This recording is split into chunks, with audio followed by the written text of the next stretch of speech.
Dans le tableau de force, il y a un chemin critique, on appelle ça un chemin critique, qui dit c'est bien sympa, vous avez une activité.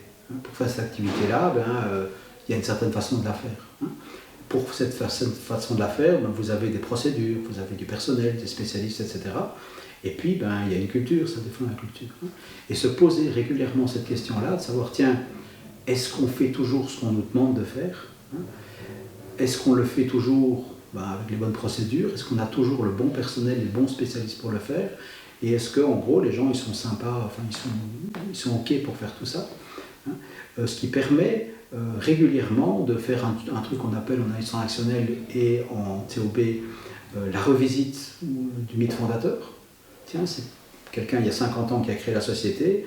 Est-ce qu'aujourd'hui, tout ce qu'il a fait, on le fait encore de la même façon ou on s'est adapté à la culture d'aujourd'hui? Le sous-titre, c'est vraiment ça, c'est vraiment de se dire où est-ce que je vis maintenant, avec qui est-ce que je vis et comment je vis.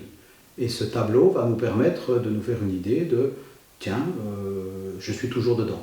Je suis toujours dedans, ou bien je suis comme certaines sociétés qui n'ont pas vu que l'environnement changeait, qui ont continué sur leur voie, puis qu'à un moment donné, personne ne voulait leurs produits parce que l'environnement avait changé.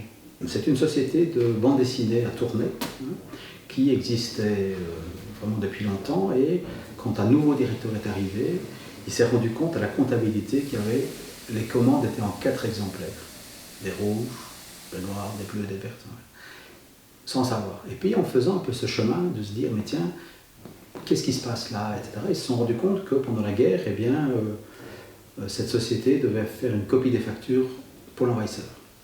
Et puis la guerre se termine, et puis voilà, ils ont continué. Et puis le simple fait d'avoir repris un peu ce tableau de Fox, là, et puis d'avoir regardé dans sa société tout ce qui était revisité le mythe fondateur, c'était vraiment ça. Est-ce que ce qu'on fait aujourd'hui a toujours du sens? Et ben voilà, ils n'ont plus fait ces copies-là, et puis dans pas mal d'autres secteurs de cette entreprise, ils ont fait des changements juste pour se remettre au haut du jour. Un exemple parmi d'autres, il y a beaucoup de personnes aussi, des patrons qui prennent leur pension, puis qui se disent, bon, je fais quoi? Pour les entreprises familiales, par exemple, une fois que le fondateur s'en va, qu'est-ce qui se passe? Est-ce que c'est les enfants qui reprennent, ou est-ce qu'on prend des extérieurs pour... Et ce tableau de Fox m'a permis à 2-3 occasions de refaire le tour simplement de la société, de se poser quelques questions.